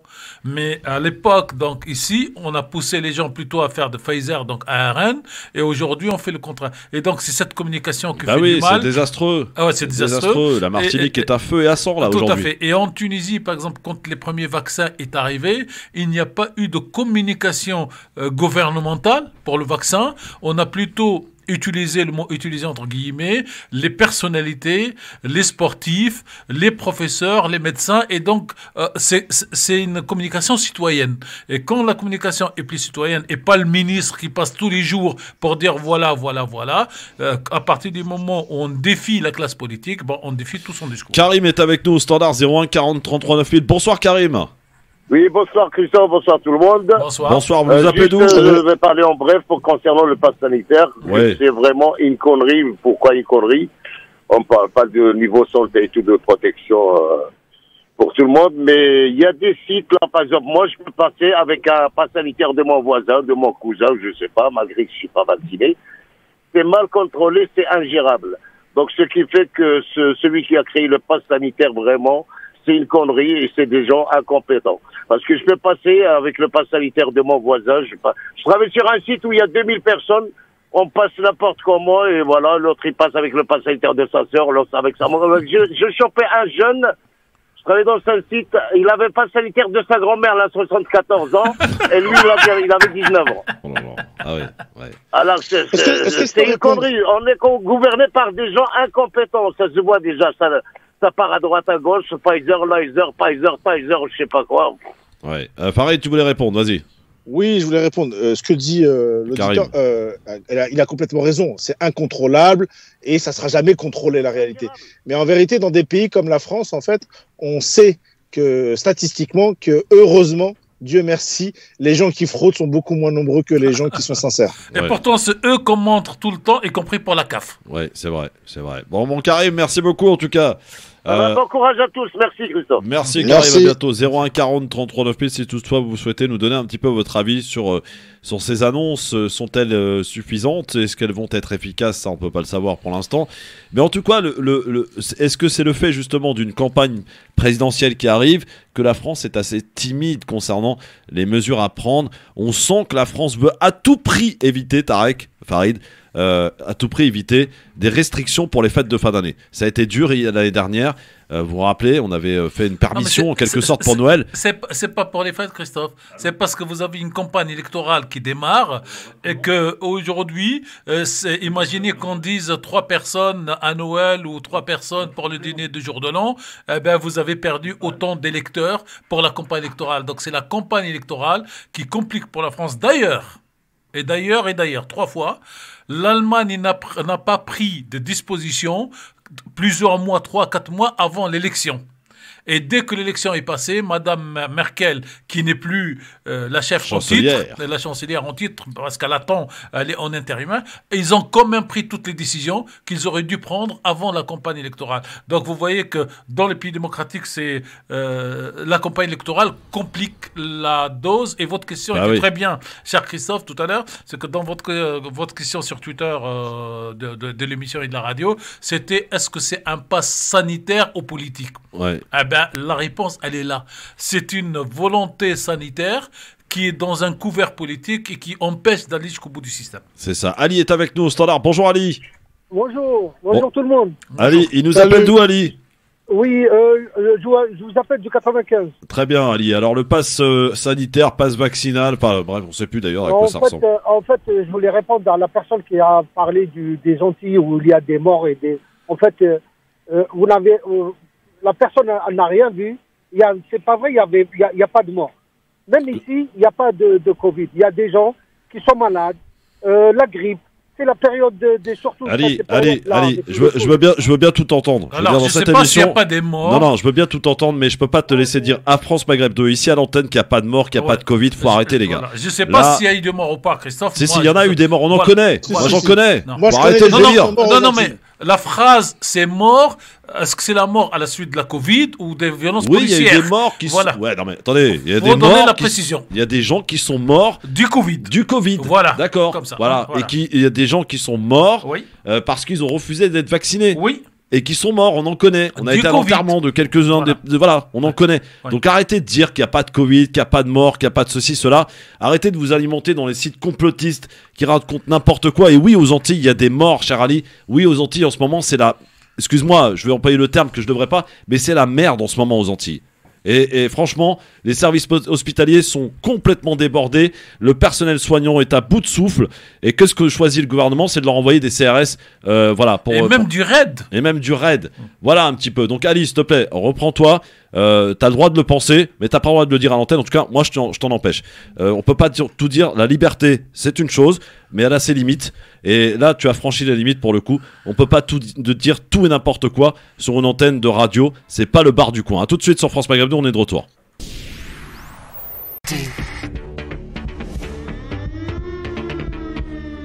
LGF, le grand forum, merci d'être avec nous, avec Tarek Mami, avec Farid Tamsamani qui sont avec nous aujourd'hui. On va terminer sur ce sujet du pass sanitaire, pass vaccinal, sur ces annonces qui ont été faites hier avec notre auditeur qui nous appelle du Val d'Oise. C'est Bader, c'est ça?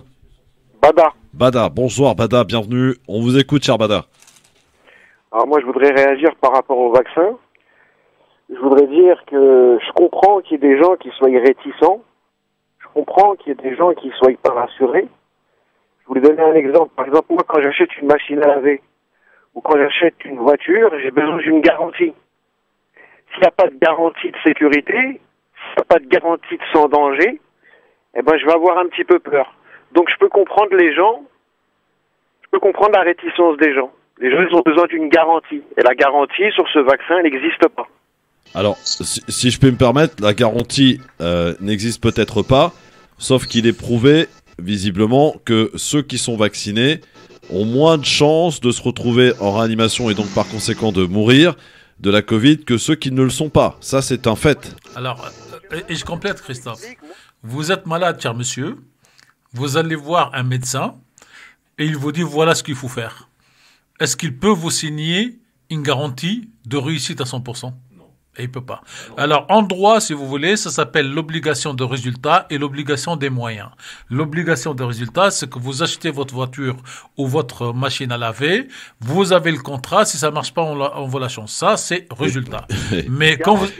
S'il vous plaît. Mais quand vous allez voir un avocat, parce que vous avez un procès, et que dans votre tête, vous êtes sûr à 100% que le droit est de votre côté, que vous allez gagner. Et l'avocat, il se débat comme un fou, et vous perdez le procès. Ça s'appelle une obligation de moyens.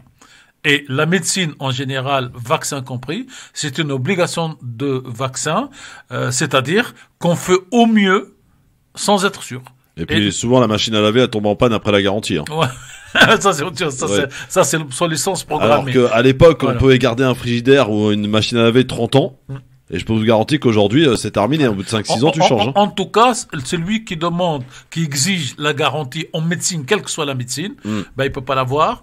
Donc après, c'est une question de cœur, de ressenti, de volonté ou d'obligation. Je vous ai dit, hier avec Christophe, on a été à une réunion professionnelle qui est très importante pour nous, pour notre travail. Si on n'avait pas le pass sanitaire, on pouvait pas rentrer. On pouvait pas apprendre notre métier. En tout cas, je comprends qu'il y ait des gens qui soient méfiants. Bien sûr, oui, ça n'empêche pas, cher monsieur.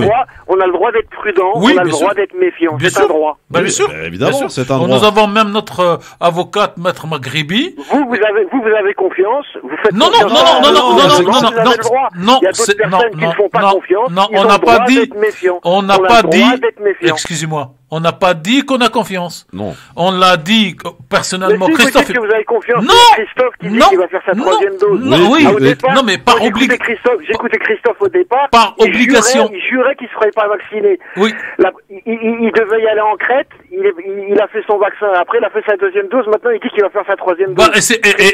Alors, c'est le patron de la. Excusez-moi. Tu changes d'avis à chaque fois. Excusez-moi. Je vais vous parler comme patron de la radio. Non, mais attends. Non, mais je vais vous parler pire que ça. En tant que patron de radio, s'il n'était pas vacciné, il serait pas aujourd'hui à l'antenne. Eh ben, alors, c'est pas grave. Ah ben, il pointe au chômage. Alors, je te rassure, mon ami. C'est qu'un travail, il faut changer de métier. Oui, bien sûr. Bada, je t'aime beaucoup et en tout cas, je t'apprécie parce que ça se voit que t'écoutes. Oui. Alors, effectivement, tu sais, je suis un homme, un être humain qui parfois a des faiblesses et parfois change d'avis. Et sur ce sujet-là, je n'ai jamais dit que j'avais confiance, attention. Ne dis pas ce que j'ai. À ce jour. Alors toi, Christophe, t'as pas confiance, mais tu te fais vacciner quand même. Mais oui, je t'explique pourquoi. Parce que j'ai pas envie de rester en marge de la société. J'ai pas envie de payer tous les jours 44 € pour pouvoir aller participer à des réunions ou aller sortir avec mon épouse et ma famille pour aller se détendre. J'ai pas envie.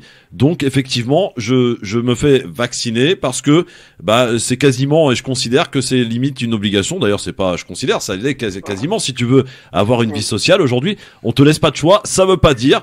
Et quand tu as dit tout à l'heure, et t'aurais dû reprendre mes propos tels qu'ils ont été prononcés, je le fais à contre-cœur, je te le dis honnêtement, mais je le fais, je vais aller le faire, je suis obligé. Donc simplement, t'as cédé au chantage. Si tu veux, j'ai cédé au chantage. Salut mon ami. Est-ce que je peux dire quelque chose? Vas-y, y a pas de problème, mon Farid. J'aime beaucoup les gens qui viennent me donner des leçons, j'adore. Ouais, moi je trouve ça un peu dur. Pourquoi? Je sais pas si l'auditeur là a des enfants ou pas. Oui, je sais pas s'il a des enfants ou pas. Oui. Pour inscrire son enfant en France à l'école, il y a pas je crois qu'il y a 11 vaccins obligatoires. C'est ça. Alors, on n'est pas obligé de scolariser son enfant en France. Il n'y a aucun souci là-dessus. Mais moi, je trouve ça un peu gros parce que sur ça, il faut absolument qu'on soit complètement, et il a raison, je pense qu'il faut qu'il soit rassuré, et là, il a complètement raison. Mais l'hypocrisie d'un certain nombre, c'est de ne pas poser la question lorsqu'on va au McDonald's, lorsqu'on se fait vacciner pour autre chose, la varicelle ou je ne sais quoi d'autre. Donc, j'entends bien que le gouvernement a fait n'importe quoi en termes de communication, etc. Mais franchement, cette volonté de remettre en cause, moi j'ai un métier, je ne suis pas médecin, effectivement, je fais confiance et je ne sais pas tout sur un certain nombre de choses. Donc voilà, sauf à être un génie, moi je pense qu'à un moment donné, certains d'entre nous ont certaines limites et que je pense qu'à un moment donné, moi quand je vais chez mon médecin, je lui dis pas où est-ce qu'il a étudié, qu'est-ce qu'il dit, quoi. D'ailleurs, ça devrait être plus simple, Farid. On aurait dû s'y prendre largement autrement en disant pour ce qui est de se faire vacciner, vous allez prendre conseil auprès de votre médecin. Seul lui est habilité à vous dire si vous devez ou pas vous faire vacciner. Je suis complètement d'accord. Et effectivement, c'est l'erreur, à mon avis, que de cette gestion sanitaire d'un certain nombre de choses sur le gouvernement. Et la difficulté, effectivement, c'est qu'on le paye très cher. Et ça a développé toute une série de gens qui d'un coup, se sont devenus eux-mêmes des gens très réticents à vouloir se faire vacciner, etc. Alors que sur d'autres sujets, franchement, les gens n'en ont rien à foutre. Ouais. Est-ce que les gens vraiment s'intéressent à ce que leurs enfants mangent à la cantine? Je peux vous dire une chose, tout le monde s'en fout. Et pourtant, c'est peut-être beaucoup plus grave que les vaccins. Ouais, alors on va accueillir Ali qui est avec nous, décidément c'est bien parce que ça fait discuter, ça fait débattre. Et effectivement, alors j'avais réfléchi pendant que Bada tout à l'heure m'interpellait, il avait bien raison d'ailleurs de le faire. Et on n'est pas à l'abri de nous tous ici autour de cette table de parfois nous contredire. Je pense que ça fait partie de l'humain. Hein. On peut pas être tout le temps droit dans nos bottes, mais il me semble bien que j'avais dit que je ne me ferai pas vacciner tant que il n'y a pas d'obligation. Voilà, et ça je l'avais dit, oui, je l'assume. Et maintenant je considère qu'il y a une obligation, même si elle est déguisée, on a une obligation si on veut vivre une vie sociale. Et pardon, encore une fois, je dis, j'ai pas envie de mettre 44 balles à chaque fois et maintenant quasiment tous les jours pour faire des choses et pour pouvoir vivre en société. Donc effectivement, ça veut pas dire que j'ai confiance, parce que personnellement je le fais à contre-cœur. Je le dis, voilà, mais je le fais. Ali, bonjour. Bonjour Christophe. Bonjour. Je suis dans le même cas que toi en fait. Moi je suis toujours pas vacciné. Ah moi je suis vacciné. Moi j'ai aucune confiance au labo. Je vous dis la vérité. Ils ont été condamnés, les Pfizer, et voilà en fait, tout simplement. Après voilà, c'est dommage, c'est que ils nous divisent entre nous en fait maintenant. C'est vrai. Et oui, mais tu as raison Ali. Cette mauvaise communication. C'est dans le mauvais camp, mais bon, vous sortez leurs chiffres et tout, mais bon, qu'est-ce que vous voulez c'est grave d'arriver à ce point-là, voilà. Ouais, et moi, personnellement, je voulais me vacciner en Algérie, j'ai pas pu y aller. Non, mais même si tu te fais, alors, je t'explique, si tu te fais vacciner en Algérie avec le vaccin, et c'est là aussi encore une autre incompréhension, eh bien, ton vaccin sera pas reconnu en France. Je m'en fous. Ben oui, non, mais je te le dis. Et c'est pour ça que t'as aussi, c'est un autre problème. C'est un autre problème. Et là, on entre dans un autre problème qui est les labos et les lobbies des labos. Farid, il y a plein de gens qui se sont retrouvés embêtés, pour pas dire autre chose, parce qu'ils ont fait le choix comme Ali de vouloir se faire vacciner avec un autre vaccin dans un autre pays. Ils arrivent en France, pas de passe sanitaire parce que le vaccin est pas reconnu. Est-ce que je peux me permettre une petite taquinerie? Oui, vas-y, taquine. Vas-y. Les labos en Algérie ou au Maroc, là où je ne sais où. Non, mais c'est des vaccins russes ou chinois. Ils sont plus confiants ou pas? Mais non, mais c'est des vaccins russes ou chinois, c'est pas. Et donc, du coup, on a plus confiance en vaccins russes ou chinois. Mais non, mais peu importe, Farid, on s'en fout de ça. C'est pas le problème. C'est qu'aujourd'hui, quel que soit le vaccin, s'il y a un vaccin qui est quand même. Qui a été qui a demandé des recherches sur lequel on a travaillé, qu'il soit russe, chinois, américain ou je ne sais quoi. Pourquoi il y en a certains qui sont reconnus et d'autres qui ne le sont pas, c'est tout. C'est là. Tu as raison. Ça, c'est une question qui est purement géopolitique. Ben oui, c'est géopolitique ça pour le coup. Non, mais pour une raison très simple, c'est que les gouvernements ont déclenché des milliards d'investissements en un temps record pour trouver des vaccins. C'est tout. Ouais. Donc, du coup, à un moment donné, les mecs, il y a du retour sur investissement. Ça s'appelle le commerce. Malheureusement, il y a toujours eu du commerce de la médecine, c'est pas nouveau. Donc voilà. Après, moi, je respecte les gens je respecte les gens qui ne veulent pas se faire vacciner. Je respecte les gens qui ont besoin d'avoir un complément d'information. C'est tout à fait naturel. Là où ce que je dénonce en termes, je trouve, mais c'est à titre personnel, ça n'engage que moi, que c'est très hypocrite, c'est qu'en fait, ils n'ont jamais posé de questions sur du Doliprane, sur d'autres vaccins. Il y a c'est une belle saloperie, le Doliprane, hein, faut le dire, hein, le Doliprane pris. Mais oui! C'est une grosse saloperie, franchement. Et là, il y a personne qui dit, ah non, etc. Par contre, voilà, et donc c'est ça. Et moi, ce que j'ai envie de dire, c'est que si les gens sont pas contents, qu'ils développent leur propre vaccin. Moi, j'ai pas cette compétence-là. Et je ne l'aurai pas, je pense, jusqu'à la fin du jour. Voilà, tous les 6 mois, j'aurai des doses. Voilà, tout simplement. Bon, merci mon Ali, en tout cas, et tu as raison sur un truc. Merci, tu as raison sur un truc, Ali. Cette mauvaise communication gouvernementale divise des familles. Moi, je l'ai vu de mes propres yeux. Je veux dire, il y a des débats qui ont été très houleux entre le mari et la femme. Entre celui qui disait non, on fait pas vacciner le gamin, d'autres qui disent si, on le fait vacciner. Voilà, ça crée des tensions. C'est dommage. Voilà, c'est extrêmement dommage. Peut-être un dernier appel là-dessus, avant qu'on passe à un autre sujet rapide sur l'islam de France, parce que ça va être rapide, hein, tellement c'est le bordel, on n'y comprend rien. Là aussi. Allô, bonsoir. Oui, bonsoir. Bonsoir, monsieur, votre prénom? Abdelrahman de Pierrefitte. Abdelrahman de Pierrefitte, bonsoir, bienvenue, on t'écoute. Bonsoir. J'ai connu des gens comme toi qui disaient qu'ils ne voulaient pas se faire vacciner. Et derrière, ils m'ont dit on ne se pas vacciner parce que on n'a pas de retour, tout ça. Et en fin de compte, après, derrière, quand ils devaient aller au bled ou quoi que ce soit au Maroc ou en Algérie, ben, ils vont se faire vacciner. Les mecs, ils ne vont pas se faire vacciner, mais dès que tu leur dis, il y a un voyage à faire ou il y a un truc, ben, ils vont aller se faire vacciner. Non, mais les gens ont peur de quoi? De mourir, on dirait, du vaccin. Non. Vous avez des parents qui vivent au Maroc, en Algérie ou ailleurs. Vous les avez pas vus depuis le Covid. Vous aviez envie de les voir avant qu'ils meurent de mort naturelle. Et vous achetez votre billet et on vous dit si vous n'avez pas ça, vous montez pas dans l'avion. Qu'est-ce que vous faites? Vous prenez la charge de ne pas aller embrasser vos parents? Ce qui m'est arrivé, je voulais aller en Algérie et je pensais que c'était bon, j'étais faire mon vaccin.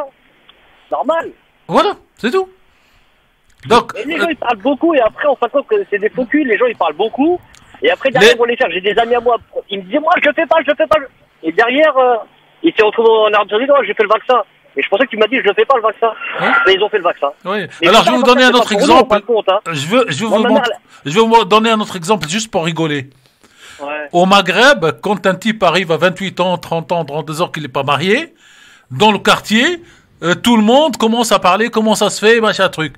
Et tu as beaucoup d'hommes, beaucoup plus que les femmes d'ailleurs, qui se marient rien que pour avoir la paix dans son quartier. Donc vous avez ce qu'on appelle la pression sociale qui à un certain moment fait que vous pouvez être courageux mais seul vous pouvez pas tenir. Et donc ces gens-là sur le principe non et ils arrivent face au mur de la vérité, de la réalité sociale et compris moi je me suis fait vacciner parce que je suis patron de radio, je me déplace beaucoup. J'étais interdit de rentrer nulle part. Ouais, t'as résisté, toi. Hein. Et moi, je me suis fait vacciner, cher monsieur. Et moi, je me suis fait vacciner pratiquement depuis septembre. Ouais, donc ça a été très, très tardif. Voilà, parce que je ne pouvais plus travailler. Ouais, c'est ça. Ça, ces trucs, c'est pas qui arrivait avant. C'est vrai, moi, je l'ai eu 3 fois de suite. Malgré que je suis vacciné, hein. On perd le goût, on perd l'odorat, on a de la diarrhée, ça c'est des nouveaux symptômes qui sont arrivés. Donc le Covid il existe. Et on a nos parents, on a des enfants. Tout ça. Donc franchement les mecs qui se vaccinent pas, ils prennent un danger pour tout le monde en fin de compte. Ils prennent un danger pour tout le monde. Merci à toi en tout cas. Merci, on doit y aller, je suis désolé, mais merci de ton appel et d'avoir pris le soin de nous appeler. Dans un instant, l'islam de France. Est-ce que l'État a un interlocuteur crédible aujourd'hui? On en reparle dans un instant. Le LGF sur France Maghreb 2, il faut qu'on prenne pas beaucoup de temps, mais un petit peu, pour faire un peu le point sur ce qui s'est passé dernièrement concernant le culte, l'islam de France, avec les différents interlocuteurs, et notamment la mosquée de Paris, qui a créé la semaine dernière, dimanche dernier, inauguré le fameux conseil des imams. Voilà. Sauf que, initialement, c'était un projet qui émanait du CFCM. Mohamed Moussaoui annonce qu'il va créer aussi son propre Conseil national des imams. D'où la question aujourd'hui, est-ce que l'État a choisi son interlocuteur? Parce qu'il faut rappeler que, étant donné qu'effectivement l'État n'a pas à s'ingérer dans le culte musulman comme dans n'importe quel culte, mais elle doit cependant avoir un interlocuteur à qui parler. Quand il s'agit de, par exemple, parler avec les musulmans ou avec les juifs, ils savent avec qui parler. Avec les chrétiens, ils savent avec qui parler. Avec les musulmans, il leur faut un interlocuteur pour pouvoir échanger, pour pouvoir réfléchir, pour pouvoir développer des choses. Et aujourd'hui, on se dit, mais avec qui l'État va parler? Est-ce qu'elle parle avec ce CFCM? Est-ce qu'elle parle avec la mosquée de Paris? Avec qui elle parle? Est-ce que tu comprends quelque chose, toi, Farid? Oh, malheureusement, oui, j'y comprends trop. C'est ça le problème. L'État, il parle avec tout le monde. Crois-moi, l'État voudrait avoir un seul interlocuteur. Il y a Belle Lurette qui l'a compris qu'il ne pourrait pas avoir un seul interlocuteur. Il essaye tant bien que mal d'en avoir, mais en réalité, c'est toujours des soucis extérieurs. Là, sur ce qui se passe entre la Grande Mosquée de Paris et le CFCM, c'est une lutte d'ego et d'influence, tout simplement. Le recteur de la Grande Mosquée de Paris a créé un conseil national des imams avec des imams étrangers pour l'essentiel. Donc, ça me fait moi doucement rire, sachant qu'en fait, tant qu'on aura une mainmise étrangère, eh ben, on n'évoluera pas. Et pourtant, Macron voulait en terminer avec l'islam consulaire, hein. Oui, voilà, sauf que là, son Conseil national des imams, qu'il crée, on va dire, qu'il essaye il a coupé l'herbe sur le pied au CFCM, En réalité, ce sont des imams étrangers et qui vont retourner dans leur propre pays, hein, tout simplement. Donc moi, ça me fait doucement rire. C'est une guerre d'influence, Tarek Mami, ce qui se passe au sein de l'islam de France. Alors moi, je vais vous répondre directement, Christophe. Moi qui prétends connaître les tenants et les aboutissants de ce dossier, et qui prétend connaître les uns et les autres des acteurs de cet islam de France représentation. Avec 3 têtes aujourd'hui. Monsieur Rel Béchir à la tête de la fondation de l'islam de France. Il a été assez épargné, lui, quand même. Non, parce qu'on a voulu le faire sauter. On a voulu ne pas le faire renouveler dans son mandat. Donc, il y a eu déjà cette première guéguerre-là. Cette première guéguerre-là est éteinte aujourd'hui pour 2 ans. On verra dans 2 ans. Après, vous avez M. Mohamed Moussaoui que nous avons reçu la semaine dernière. Nous avons M. Shamseddine Hafiz à qui nous avons envoyé des messages officiels et officieux qu'il est le bienvenu pour s'exprimer. Jusque-là, il n'a pas répondu. D'ailleurs, il n'a pas répondu non plus au journal Marianne. Pour répondre à votre question, aujourd'hui, Christophe, le gouvernement français reconnaît une seule institution, c'est le CFCM, avec toutes ses faiblesses. La preuve, c'est 3 preuves faciles. La dernière inauguration à l'Institut du monde arabe de l'exposition qui s'appelle Juifs d'Orient, celui qui était présent aux côtés du président de la République et du président de l'Institut du monde arabe, c'était M. Moussaoui. Pour la fameuse polémique de la cérémonie du 11 novembre, c'est M.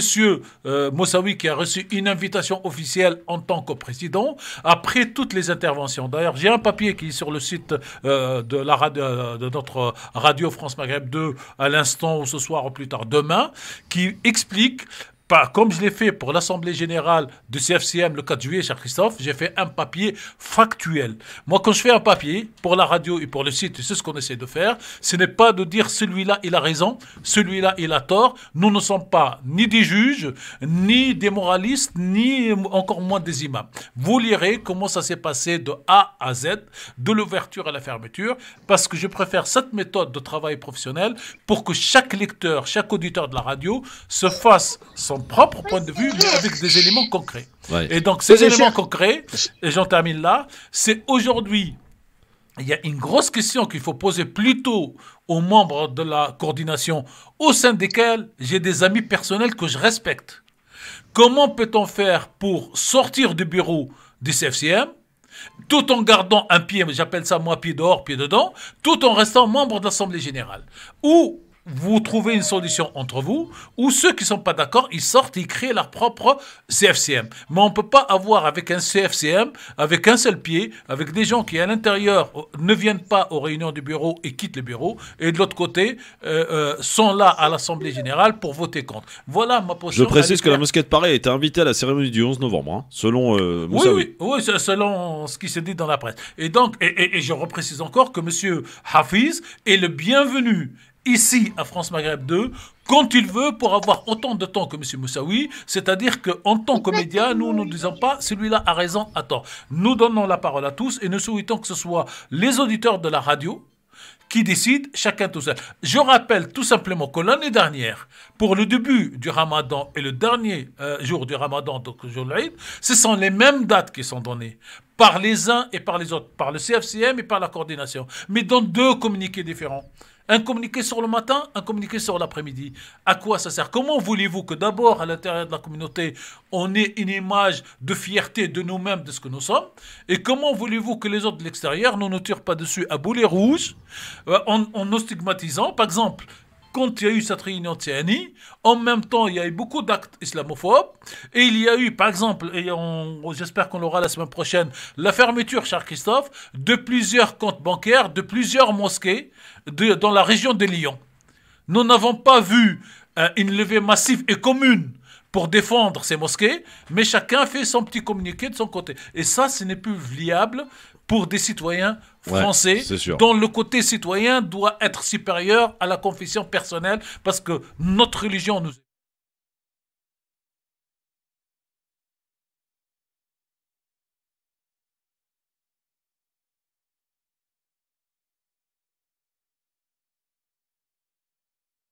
FCM, il a complètement raison, cher Tarek Mami, mais je peux garantir une chose, c'est que l'État français parle malheureusement à tout le monde. Il est obligé, tout simplement.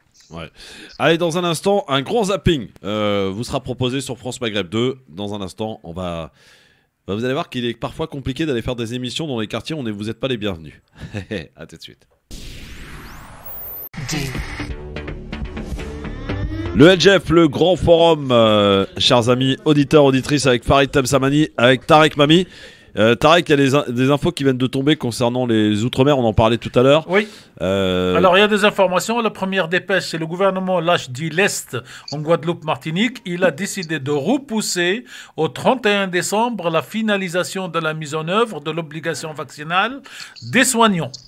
Ah, d'accord, des soignants. Des soignants. Le deuxième point, c'est le gouvernement annonce également la levée de la suspension des soignants qui refusent la vaccination s'ils acceptent un accompagnement individuel. Ouais, d'accord. On verra si ça... En clair, on va discuter du cas par cas et ça dépassera le truc. Ok. Encore une fois, on a des élections et il ne faut pas qu'on perde des électeurs qui risquent d'aller ailleurs, et ailleurs, vous savez où c'est. Vous savez, est-ce que vous connaissez, messieurs, le quartier de la Guillotière à Lyon? Oui, personnellement, je connais. Un quartier apparemment difficile. Et Morandini est venu ce mercredi pour son émission Face à la rue. Je peux piquer un coup de gueule. Ouais, alors après, peut-être avoir écouté. Face à la rue, première émission, c'était à Drancy avec Zemmour. Deuxième émission, quartier de la Guillotière à Lyon avec Jordan Bardella. Écoutez, ce fut compliqué pour lui. Il y a un peu d'agitation autour. Il y a même beaucoup d'agitation, voilà. Mais on va essayer d'avancer. Je veux pas dramatiser la situation, c'est pour ça que je parle d'un peu de situation avec les forces de l'ordre qui sont en train de se positionner devant nous pour essayer de rentrer. Alors l'idée non plus, effectivement, c'est pas de faire de la provocation. Enfin, non mais on fait pas de provocation. Vous êtes journaliste, je suis député, nous sommes partout chez nous. C'était la suite de ma phrase justement. Voilà, on est en train. Alors je pense qu'on va pas pouvoir aller beaucoup plus loin. On va pas pouvoir aller beaucoup plus loin parce qu'on a face à nous. Je sais pas si vous les voyez à l'image. Voilà, attention. On a face à nous les manifestants qui nous empêchent. Qui nous empêche d'avancer sur cette place. On parlait d'une banderole, hein, c'est pour ça que j'ai levé la tête, une banderole qui était là-haut, bien sûr, CNews, facho, bobo, voilà. Enfin, on a droit à la totale sur cette banderole. Voilà, ce fut très compliqué pour l'équipe de Morandini pour cette émission, cher Tarek. Coup de gueule. Coup de gueule. Ouais. Il m'est arrivé dans ma vie de militant d'organiser des manifestations à Paris. Non pas en tant que directeur de radio ou de journaliste, en tant que militant de la société civile. Et quand j'ai rempli le formulaire de la demande de manifestation ou de la présence sur donc la voie publique, on me fait venir à la préfecture et on m'explique que je suis responsable de la sécurité de ma présence sur la voie publique et que la police peut arrêter à tout moment la manifestation ou la présence physique dans la voie publique s'il y a, ouvrez les guillemets, trouble à l'ordre public. Trouble à l'ordre public. Monsieur Morandini se rend donc dans ce quartier de Lyon. Il y a manifestement trouble à l'ordre public. Et que fait la police, comme on dit, comme on disait jadis? C'est la police qui organise cette présence, qui pousse les manifestants et donc qui arrête ou tente d'arrêter le trouble à l'ordre public pour que monsieur Morandini et pour que monsieur Bardella fassent leur cinéma. Dernier point. Monsieur Morandini, en vrai commentateur, journaliste, animateur, tout ce que vous voulez, je le dis tel que je le pense. En général, quand on fait le premier avec quelqu'un d'extrême droite, la deuxième doit être avec quelqu'un de gauche ou d'extrême gauche. Mais quand on fait les deux sorties avec l'extrême droite, vous allez m'expliquer à moi, journaliste, depuis le début de ma jeunesse, comme dit l'autre, que c'est de que c'est du journalisme, que c'est de la déontologie, que c'est de l'équilibre. Je ne veux pas faire mon CNews, mais CNews et d'autres n'ont pas beaucoup dit que le renvoi de M. Morandini devant les tribunaux correctionnels pour des accusations qui ne font pas honneur à un homme jusqu'à preuve du contraire, jusqu'à ce que la condamnation tombe ou ne tombe pas. Et ce monsieur vient faire des leçons de morale et de l'éthique, alors que lui-même, il est dans des sales draps, pour faire simple. Et donc, tout ça, c'est malsain, c'est la recherche du buzz, c'est la recherche de l'audience, c'est la recherche d'une vision du monde, de ce journalisme qui n'en est pas. Aujourd'hui, ce monsieur n'est pas journaliste. Il est animateur radio ou TV. tant mieux pour lui, mais il y a des moments où on doit se regarder toujours dans une glace avant de faire monter la société, ou une partie de la société l'une contre l'autre. Farid, un petit commentaire là-dessus? Ouais, enfin même plusieurs. Je rigole. Enfin, j'ai souvent entendu cher Tariq Mami dire qu'il n'inviterait pas des gens d'extrême droite. Donc parler de déontologie chez les autres et ne pas inviter d'extrême droite lorsqu'on invite de l'extrême gauche pour l'équilibre. Ça, c'est pas de la déontologie, cher chef. Ah, d'accord. Ça, c'est la ligne éditoriale. Okay. Et moi, attendez, alors je vous explique. Non, alors on va la faire claire. Vous l'avez. Non, mais est-ce que Brandini est un journaliste? Il a une carte de presse, oui. Ah bon, très bien. J'espère l'avoir un jour. Deuxième chose. Oui, j'espère l'avoir un jour. Je peux terminer ou pas? Oui, non, mais je termine. Je fais la différence entre une ligne éditoriale d'un média qui est libre de faire ce qu'il veut et l'obligation juridique et déontologique. Vous savez que quand on signe les accords avec le CSA, nous avons l'obligation de pluralisme et de l'égalité. En tout cas, vous. Non, mais nous, on n'est pas soumis à ça. C'est la loi. Ah, d'accord. Okay. Je vous donnerai. Ensuite, il y a une deuxième remarque que je voulais faire. Sur l'ordre public. Vous avez dit précisément, vous avez tiré une expérience personnelle de votre qualité de militant et non pas de journaliste. Oui. C'est bien ce que j'ai entendu. Oui, tout à fait. Ça, hein. Oui. Voilà. En fait, vous le savez pertinemment. Là, les deux, même si je n'apprécie aucun des deux en réalité, sauf qu'il y en a un qui est journaliste et l'autre est député de la République. Oui. Donc voilà. Donc l'ordre public en fait ne s'applique pas. Il s'applique à tout le monde, mais en réalité, le défaut d'ordre public ne peut pas venir d'un journaliste ou d'un député. C'est ça qui est malheureux. Ah bah si. Ah d'accord. Ah bah si. Okay. Peut-être pas d'un député qui doit être protégé par la République, très bien. On est d'accord, mais ça s'applique aux journalistes. Votre comparaison n'est pas la bonne, parce que vous avez commencé votre propos en disant précisément je n'étais pas journaliste, mais j'étais militant. Oui, je le dis. C'est pas la même chose. Oui. Militant, ça n'est pas député, ça n'est pas représentant de l'État, de la République, élu de la République, et ça n'est pas non plus. Vous avez vu ce qui s'est passé avec les journalistes qui couvraient les Gilets jaunes? Oui. Ils troublaient l'ordre public et la police les a repoussés. Enfin, ils troublaient pas, hein. C'est eux qui considèrent. Non, mais pour rester dans la définition. Leur métier, hein. Non, mais pour rester dans la même définition. L'ordre public, on a dit aux journalistes, ça s'appelait, vous êtes dans un lieu de trouble, et donc on les a poussés, on les a bousculés, vous les avez vus. Mais ils ne sont pas à l'origine du trouble. Bah alors, en l'occurrence, c'est l'émission qui est à l'origine du trouble. Non, ça c'est une interprétation que l'on fait. Non, c'est pas une interprétation. Attends, je t'explique, je te donne juste les faits.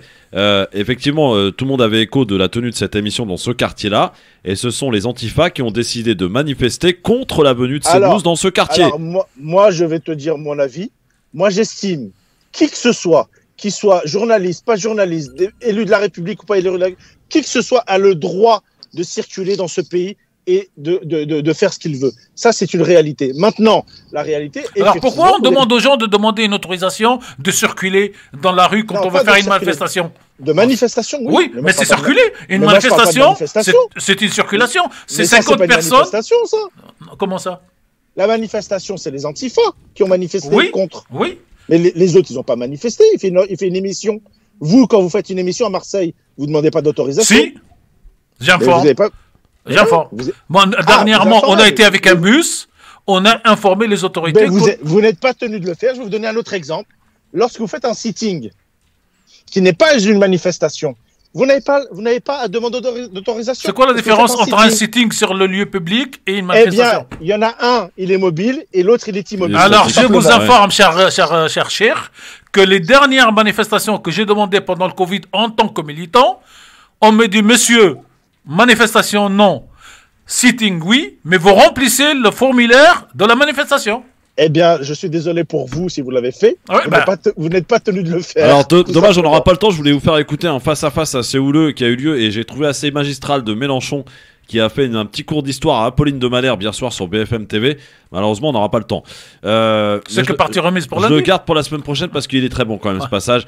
Qu'on aime ou qu'on n'aime pas Mélenchon, mais quand on parle d'histoire, quand même, il est au rendez-vous. Salut. Bon. Oui, absolument. Merci beaucoup, mon Farid. Merci, Tarek. Merci à vous. Merci, bon week-end. Merci à tous. Et dans un instant, vous allez pouvoir vous faire pardonner de tous vos péchés avec Samir Abstam. L'émission Parle Islam dans un instant débarque sur France Maghreb. De bon week-end. Et à demain, 18h pour le best-of.